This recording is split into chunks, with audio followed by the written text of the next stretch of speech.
नमस्कार दोस्तों, कथनी करनी में आज हमारे साथ जो शख्स उपस्थित है, उसने फ़र्श से अर्श तक का सफ़र अपनी कार्यक्षमता, अपनी कार्यकुशलता और अपनी संलिप्तता जो संगठन के प्रति होती है, उसके द्वारा आज वो भारतीय जनता पार्टी के बाराबंकी के जिला अध्यक्ष हैं।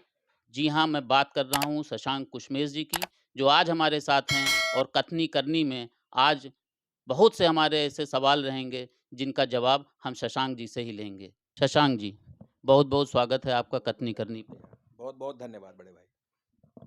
शशांक जी, पहला प्रश्न तो मेरा यही होगा, चूँकि निकाय चुनाव अब सर पर हैं और जिस तरह से निकाय चुनाव में क्या कंट्रोवर्सी हुई, कोर्ट से लेके सुप्रीम कोर्ट तक मामला गया, जो कि आपके संज्ञान में ही होगा। मेरा पहला प्रश्न ये है बाराबंकी जनपद को लेके कि यहाँ की नगर पालिका और जितने भी नगर पंचायतें हैं, उनको लेकर आपकी अपनी संगठनात्मक क्या तैयारियाँ हैं? सर्वप्रथम मैं आपको ये बताना चाहता हूँ कि भारतीय जनता पार्टी का कार्यकर्ता सदैव पार्टी हित में हर प्रकार की चुनौतियों से निपटने को तैयार रहता है। और मैं बहुत गर्व के साथ इस बात को कह सकता हूँ कि भारतीय जनता पार्टी एकमात्र ऐसी पार्टी है जो कि हर प्रकार के चुनाव को निपटने के लिए तैयार रहती है और निरंतर हर एक कार्यकर्ता, चाहे वो पंचायत का चुनाव हो, चाहे वो नगर पालिका का चुनाव हो, चाहे विधानसभा का चुनाव हो, चाहे लोकसभा का चुनाव हो, भारतीय जनता पार्टी का कार्यकर्ता, क्योंकि भारतीय जनता पार्टी की सरकार ने, जो डबल इंजन की सरकार है, उसने इतने जन कल्याणकारी कार्य किए हैं कि कार्यकर्ता सरकार के द्वारा किए गए कार्यों को जनता तक पहुंचाने का काम करता है। और कार्यकर्ता भारतीय जनता पार्टी जनपद बाराबंकी का हर चुनाव से निपटने को तैयार है। पूरा संगठन और हमारे समस्त जनप्रतिनिधि सारी चुनौतियों से निपटने को तैयार हैं। और भारतीय जनता पार्टी की ओर से मैं आपको पूर्ण रूप से आश्वस्त करना चाहता हूं कि जब नगर पालिका और नगर पंचायतों का जब चुनाव का परिणाम आएगा, तो शायद बाराबंकी जनपद में एक नया इतिहास रचा जाएगा। अध्यक्ष जी, मेरा अगला सवाल ये है कि जिस तरह से निकाय चुनाव सर पर हैं, थोड़ा चुभता हुआ सवाल होगा आपके लिए। ऐसे में जिस तरह से सरकार ने विद्युत की दरें बढ़ाई हैं 18 से 20% तक, आपको ऐसा नहीं लगता है कि कहीं ऐसा ना हो कि निकाय चुनाव में ये बढ़ी हुई दरें आपके चुनाव में सीटों में परिवर्तित हो जाएँ? देखिए, आपने बहुत ही अच्छा प्रश्न किया है और मैं आपको इसका उत्तर देना चाहता हूँ। जिस प्रकार से विपक्ष के पास कोई मुद्दा नहीं कभी रहा, जब पेट्रोल डीजल की कीमतों पे उन्होंने बात करने का काम किया, और आज विपक्ष के पास आज भी कोई मुद्दा नहीं है, तो वो ये बता रहे हैं कि सरकार ने बिजली की दरें बढ़ाई।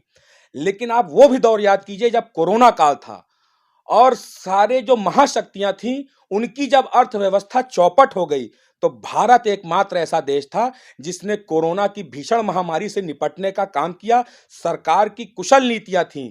जहां से सरकार को राजस्व जब मिला, तो सरकार ने स्वविकसित वैक्सीन पूरे समस्त भारत के नागरिकों को लगवाने का काम किया। और ये बताते हुए बड़ा हर्ष हो रहा है कि भारत ही एक ऐसा देश है जिसने अपने नागरिकों को निःशुल्क वैक्सीन लगाने का काम किया।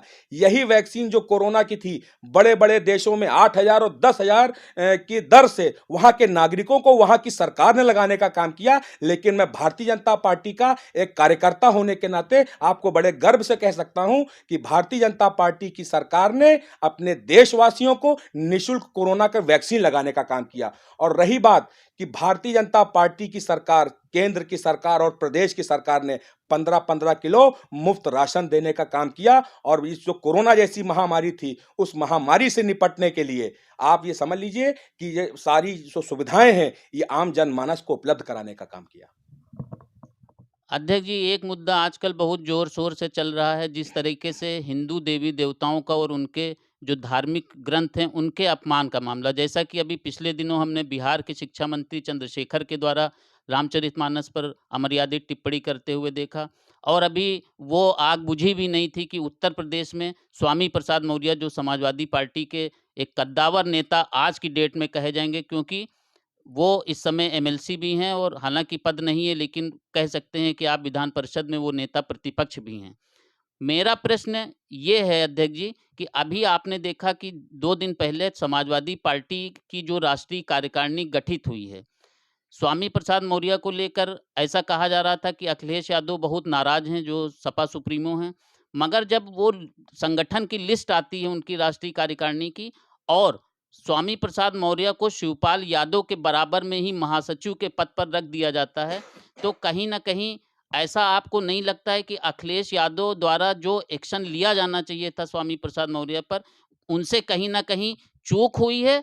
या फिर ये एक सोची-समझी समाजवादी पार्टी की रणनीति है, जैसा कि जो है स्वामी प्रसाद मौर्य चाह रहे थे कि पिछड़ों को और बैकवर्ड्स लॉबी को और शेड्यूल कास्ट लॉबी जो कि कहीं न कहीं गैर यादव ओबीसी और गैर जाटो जो आपका शेड्यूल कास्ट है, वो भारतीय जनता पार्टी के साथ जुड़ गया। तो क्या आपको लगता है कि धर्म ग्रंथों के अपमान से और उनकी प्रतियाँ जलाने से क्या ये पिछड़ा वर्ग और एससी-एसटी के लोग समाजवादी पार्टी के साथ खड़े हो जाएँगे आकर? सर्वप्रथम तो मैं आपको ये बताना चाहता हूँ कि ये बयान स्वामी प्रसाद मौर्य का नहीं था।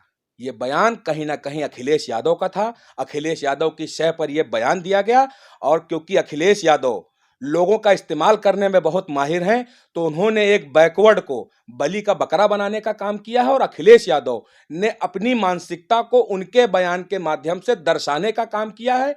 मैं आपको बताना चाहता हूँ, समाजवादी पार्टी तुष्टीकरण की राजनीति करती है। समाजवादी पार्टी एक वर्ग विशेष को साध करके, एक धर्म सांप्रदायिक विशेष को साध करके उनके दम पर राजनीति करना चाहती है। भारतीय जनता पार्टी का एक नारा है, सबका साथ, सबका विकास, सबका विश्वास और सबका प्रयास। और इस बात को भारतीय जनता पार्टी ने अपनी नीतियों में स्पष्ट रूप से जाहिर करने का काम किया। मैं आपको बताना चाहता हूं, अगर प्रधानमंत्री उज्ज्वला गैस कनेक्शन राम कुमारी को मिला है, तो सूफिया बानो को भी भारतीय जनता पार्टी की सरकार ने उज्ज्वला गैस का कनेक्शन देने का काम किया है।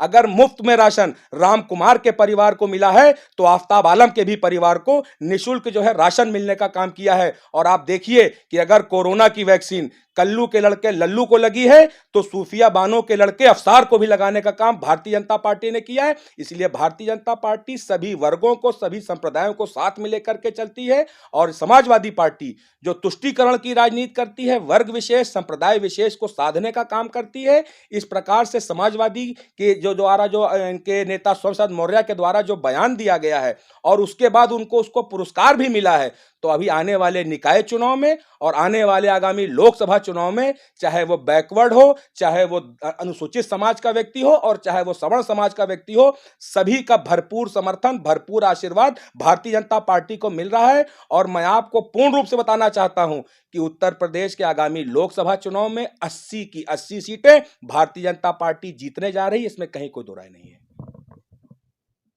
साल 2024 जो कि आने वाला है और लोकसभा चुनाव का रण भी, जिसकी रणबेकुरी अब बज चुकी है।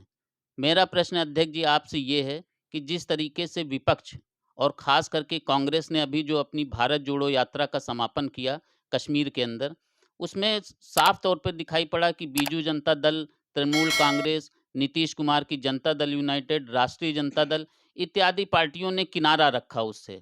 ऐसे में विपक्षी एकता का क्या होगा अध्यक्ष जी?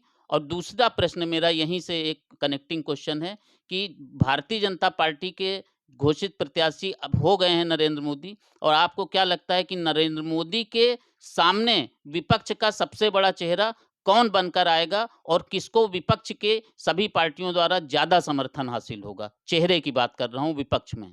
मैं आपको ये बताना चाहता हूँ, ये वही कांग्रेस पार्टी है जिसने 50 से 60 सालों तक देश पर राज करने का काम किया और उस पार्टी ने अनुच्छेद 370 देने का काम किया। और जिसको भारतीय जनता पार्टी के आदरणीय नरेंद्र भाई मोदी जी की सरकार ने, जब हमारे गृह मंत्री आदरणीय अमित शाह जी ने उसको एक चुटकी में समाप्त करने का काम किया, वो आज पार्टी भारत जोड़ो की बात करती है। वो पार्टी आज बात करती है देश के हित साधने की। कश्मीर जो केसर की घाटी कहा जाता था, कश्मीर की वादियों को रक्त रंजित करने का काम किया है ये कांग्रेस पार्टी ने। और आज वो कश्मीर से ये जो संदेश देने का प्रयास कर रही है, जो जो दल अब बचे हैं जिनका अस्तित्व समाप्त होने जा रहा है 2024 में। और मैं आपको भारतीय जनता पार्टी के ओर से पूर्ण रूप से आश्वस्त करना चाहता हूं कि 2024 में हमारे सामने कोई विपक्ष नहीं है। सारी पार्टियां अपना अस्तित्व बचाने के लिए लड़ रही हैं और भारतीय जनता पार्टी जिसकी ये सोच है कि मां भारती को और उनके कैसे परम वैभव पर पहुंचाएं, इसके लिए भारतीय जनता पार्टी दिन रात काम कर रही है। आप किसी भी योजनाओं को देखिए, चाहे हमारे केंद्र की योजना हो, चाहे हमारे उत्तर प्रदेश सरकार की योजना हो, ये सारी योजनाएं पंडित दीनदयाल उपाध्याय जी कहा करते थे अंत्योदय, और अगर मैं आपको थोड़ा सा और पहले लेकर के जाऊं तो अंत्योदय का सिद्धांत तो श्री हम हिंदुओं के जो आस्था के प्रतीक हैं श्री राम जी, उनके द्वारा किया गया। जब वो गए थे लंका पे विजय प्राप्त करने के लिए, तो उनकी सेना में कौन था? नल, नील, भील, कोल, आदिवासी, इनको सबको एकत्रित करने का काम किया। और उसके बाद पंडित दीनदयाल जी ने जो कहा कि भारत के जो अंतिम पायदान पर जो व्यक्ति खड़ा है, उसके उत्थान की बात करने का काम किया। भारतीय जनता पार्टी की जितनी भी योजनाएं हैं, वो कहीं ना कहीं सीधे जो समाज के अंतिम पायदान पर व्यक्ति खड़ा है, उसको लाभान्वित करने का काम कर रही है। और निश्चित रूप से आप देखिए कि जब कांग्रेस की सरकार थी, तो आप ये देखिए कि जो है बाहर विदेशों में भारत को किस प्रकार से देखा जाता था, लेकिन आज परिस्थितियां 2014 के बाद बदली हैं। और जब भारत के प्रधानमंत्री, जो कि विश्व के सबसे सर्वोच्च शक्तिशाली नेता हैं, जब वो किसी देश में जाते हैं, तो वहां के जो देश का सबसे बड़ा नेता होता है, उनकी अगवानी के लिए आधा आधा घंटा एयरपोर्ट पे खड़ा रहता है। और भारत की जो साख बढ़ी है, जो बगल का आपका देश है, चाहे वो पाकिस्तान हो चाहे चीन, अब वो जान गया है कि अब वो भारत 2014 के पहले वाला भारत नहीं है, अब ये भारत 2014 के बाद का भारत है। और निश्चित रूप से भारत विश्व गुरु बनने की ओर अग्रसर है। अध्यक्ष जी, मेरा अगला सवाल आपसे ये है कि निकाय चुनाव होने जा रहे हैं और जनपद बाराबंकी में ट्रामा सेंटर जो पिछले कई सालों से, जहाँ पे सैकड़ों करोड़ों रुपए की मशीन धूल फाँक रही हैं। मेरा प्रश्न आपसे ये है अध्यक्ष जी, क्या संगठन के द्वारा, आपके द्वारा कोई ऐसा प्रयास किया गया है सार्थक, जिससे कि ट्रामा सेंटर जल्दी से खुल सके? और जो लोग असमय काल के गाल में समाते चले जा रहे हैं, क्या उनको यहाँ पर पूरी तरीके से उपचार की सुविधा जो मिलनी चाहिए, वो मिलेगी? और मिलेगी अध्यक्ष जी, तो कब तक मिलेगी? क्या उम्मीद रखे जनता आपसे? देखिए, मैं आपको ये बताना चाहता हूँ कि अभी हमारे सिरौली गौसपुर ब्लॉक में एक 100 बेड का अस्पताल चालू हुआ, और बाराबंकी जनपद में बहुत बड़ा एक ऑक्सीजन प्लांट लगा, हमारे जनप्रतिनिधियों के सहयोग से लगा। और निश्चित ही संगठन, जब अभी आदरणीय यहाँ पे डिप्टी सीएम साहब भी आए थे, उनसे भी बात की गई है, और यहाँ पे जो सीएमएस जिला अस्पताल के हैं, उनके बराबर संपर्क में रहता हूँ, और उनसे उनकी कठिनाइयाँ और आने वाली समस्याओं के बारे में जानकारी करा करता हूँ। और उनसे ये भी बात होती है कि आपको क्या रिक्वायरमेंट है, जैसा उनके द्वारा बताया जाता है, उस प्रकार से अपने स्वास्थ्य मंत्री जी से आग्रह करके बाराबंकी जनपद के लिए हमारे यहाँ से भी कुछ लिख करके दिया गया है। और बहुत जल्द वहाँ से आश्वासन मिला है, जैसे कि यहाँ पे बर्न यूनिट की मांग हमारे एक जनप्रतिनिधि द्वारा की गई है, क्योंकि बाराबंकी जनपद में बर्न यूनिट नहीं है। तो यहाँ पे जब कभी कोई आदमी जल जाता है असमय किसी कारणों से, तो उसको सीधे लखनऊ भेजना पड़ता है। तो लखनऊ न भेजना पड़े, उनका प्रॉपर उपचार बाराबंकी जनपद में। इसी प्रकार से बर्न यूनिट की मांग हमारे जिले के जनप्रतिनिधि, जिले के आदरणीय मंत्री सतीश चंद्र शर्मा जी ने माननीय मुख्यमंत्री जी को भी लिख करके दिया है, और वहाँ से आश्वासन मिला बहुत जल्द यहाँ बर्न यूनिट स्टार्ट होने वाला है। यहाँ पे क्या कहते हैं, ये हार्ट के एक डॉक्टर की कमी है, ऐसा डॉक्टरों के द्वारा सीएमएस अस्पताल के द्वारा अवगत कराया गया है, उसकी भी यहाँ से लिखित जा चुकी है। बहुत, हाँ, बहुत जल्द ही यहाँ पर भी शासन स्तर से एक हार्ट स्पेशलिस्ट की यहाँ पे नियुक्ति होगी। और भारतीय जनता पार्टी के जितने भी जनप्रतिनिधि हैं, वो कहीं न कहीं समाज के लिए चिंतित हैं, और अपने प्रयासों से जो भी कुछ अपने जनपद के लिए लाने के लिए हम संगठन के लोगों को और जनप्रतिनिधियों को आवश्यकता होगी, निश्चित अपने जनपद के लिए हम लोग लेकर के आएंगे। अध्यक्ष जी, एक सवाल और है मेरा कि छुट्टा जानवरों का मामला आपके भी संज्ञान में है और सरकार द्वारा इस पर बहुत से कदम भी सार्थक उठाए गए हैं। लेकिन सरकार द्वारा इतना धन आवंटित करने के बाद, इतने सार्थक प्रयासों के बाद भी आखिर ज़मीन पर वो पूरी तरीके से सफल होती अध्यक्ष जी क्यों नहीं दिखाई पड़ रही है? छुट्टा जानवरों को लेकर कहीं ऐसा ना हो 2024 के चुनाव में किसानों के अंदर एक नाराज़गी ऐसी उभर के आए जो कहीं न कहीं जिसका खामियाजा पार्टी को भुगतना पड़े? देखिए, कहीं न कहीं जब तक हमारी गौ माता दूध देती हैं, हम लोग उनको पालने का काम करते हैं, और जब किसी कारणवश दूध देना बंद कर देती हैं, हम ही लोग उनको छोड़ते हैं। निश्चित रूप से ये बड़ी समस्या है, सरकार इसको लेकर के गंभीर है, और सरकार ने अभी पुनः नए गौशालाओं के लिए धन आवंटित किया है, और जनपद में समस्त न्याय पंचायत स्तर पर एक गौशाला न्याय पंचायत स्तर पे ऐसी शासन ने व्यवस्था की है।